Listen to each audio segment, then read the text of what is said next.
Hi everyone, it's Erin from the Provincial Farmhouse. Today I'm doing a video for the Paint Couture creative team. Today I'm going to be creating a fall pumpkin sign.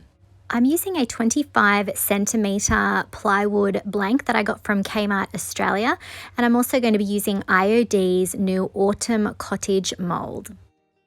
To begin, I'm going to be using cornstarch to dust my mould. This is going to help the air dry clay that I'm going to be using release. So I'm going to dust that beautiful pumpkin that's in the center and those lovely autumn leaves on the sides. I'm then going to be using some dust air dry clay. I'm pressing it out and then starting to work it in with my fingers, really sort of pressing that clay out towards the edges and then using my fingers against the micro rim to pull out the excess.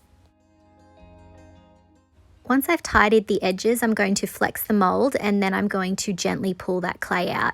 I did have a little imperfection on the pumpkin there, so I'm just going to gently smooth that out. I'm not too worried though, we are going for a bit of an aged finish, so any sort of cracks like that will just add to that look. I'm then going to start working some more of my air dry clay into the autumn leaf design on the right, or maple leaf, whatever you'd like to call them, and then I'm going to start pushing out that excess clay. I'm then going to flex the mold, and this time, because of the more intricate design of this mold, I'm going to flip it over and pull the mold back. Gravity is definitely a big help with these kinds of castings. It definitely helps to get your clay out without too much breakage. I'm then going to be repeating the same process and working that clay into the other leaf design on the left there. I'm going to continue pushing that clay in and pulling that excess out. Just like before, I'm going to flex the mold, flip it over, and then pull the mold back. I want to have the leaves climbing up either side of the pumpkin, so I'm going to be dusting those leaf designs again with some cornstarch, and this time I'm going to be doing a partial casting. I'm going to be trying to work out my design as I go, just seeing what sort of leaf pattern sort of fits in with what I already have there. So just repeating the same process as before. This particular one I felt would look best underneath the pumpkin, and sometimes when you do partial casting, you do have to remove a few little bits and pieces, so I'm just going to use a palette knife to cut off that excess clay. I'm going to continue making leaf castings until I'm happy with the shape. With this one I did a whole design cast there, and I'm just having a look at how it's going to sit, and then I'm going to cut off the excess leaf designs that I don't need on the left, and then on the right I'm also going to cast a few more until I have it looking the way that I want and as balanced as I can make it. Next, I'm going to dust the wheat stalk designs with cornstarch, and I'm going to be casting one of each of those, and I'm going to be positioning those either side of the pumpkin.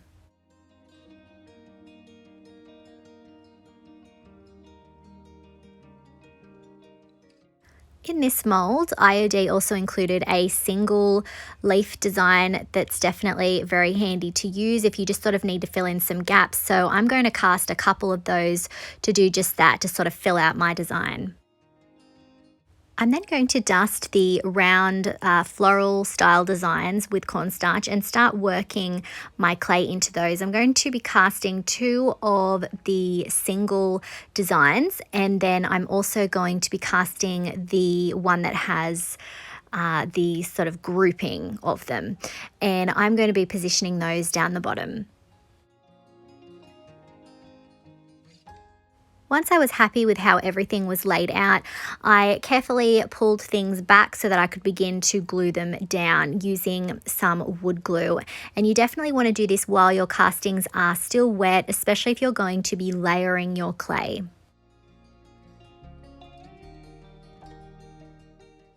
As I was gluing down the castings, I decided to cast another one of the leaf designs for the right-hand side to fill in some of those gaps.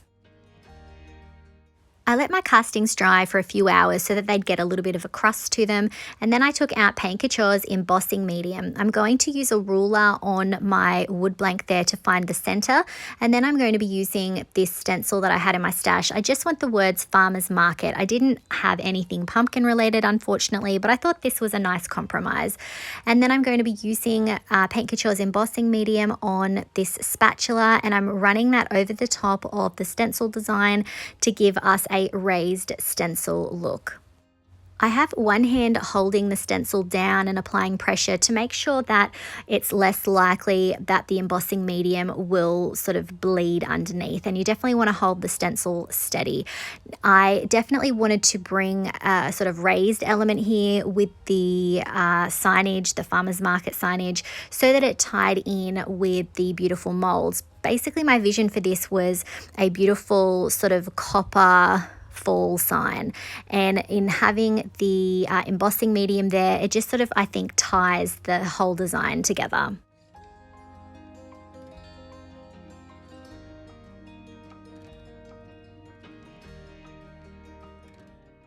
I let the embossing medium dry completely, and then I decided that I would go in and do a partial casting of one of the other leaf designs just to balance it out so that the leaves are a little bit closer on the right hand side as well, sort of mirroring what was going on the left hand side.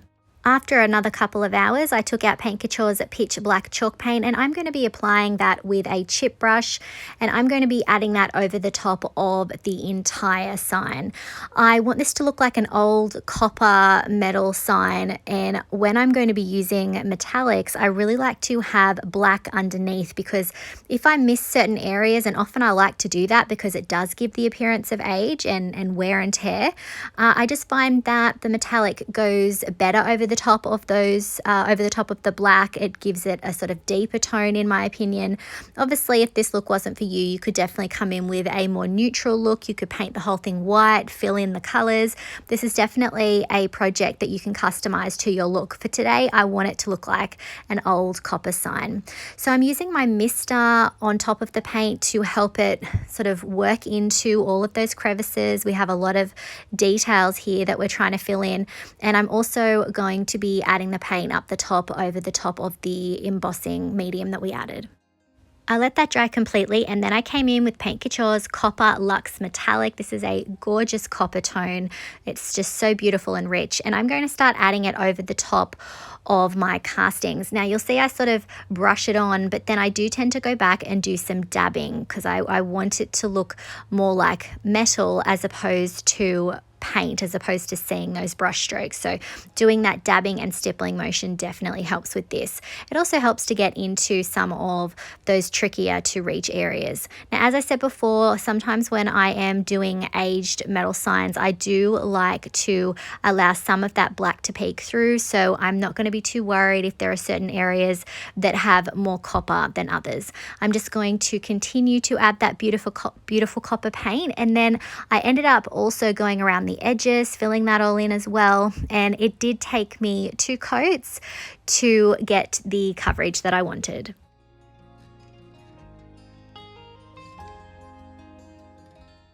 For the section up the top, I did start by brushing that copper on, but then I went back with my brush doing that dabbing and stippling motion to remove the look of any brush strokes.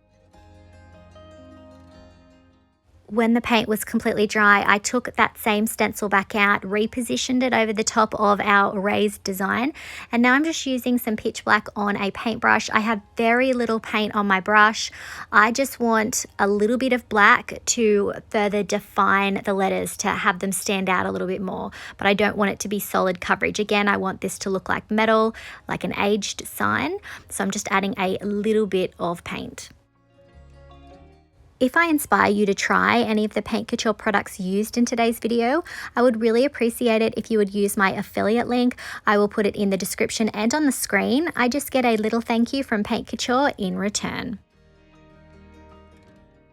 Once that paint was dry, I took out Paint Couture's Van Dyke Brown Glaze, and I'm going to be adding that over the top of the castings, really working it into all of that definition. This is going to really highlight the details in those castings, but it's also going to give us a little bit more age. I'm then going to use a wet wipe to pull some of it back. Sometimes I'm wiping it back, sometimes I'm dabbing at it, especially on some of those more flat areas, and I'm just going to continue to add that over the top. I love how it's showing all of those details in the leaves especially as well. It's really just sort of bringing a bit more definition to those, depth and dimension to bring a bit of interest instead of it just sort of being just flat copper.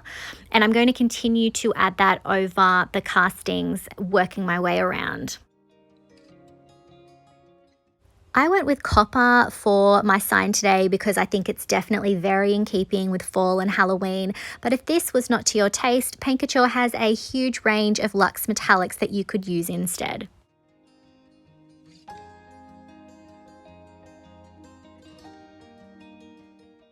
When I got up to the top section of the sign, I was sure to use my brush in different directions to really get into all of the details of the embossed lettering that we have there. This is going to help further define that as well.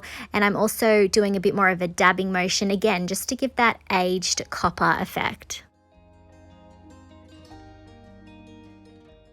Finally, when that was dry, I took out my hot glue gun and I'm just going to be attaching this rope sort of twine that I had in my stash. I'm just going to be gluing that on the back. This sign isn't very heavy, so this will definitely be enough to hold it in place. And here's a look at our finished fall pumpkin sign.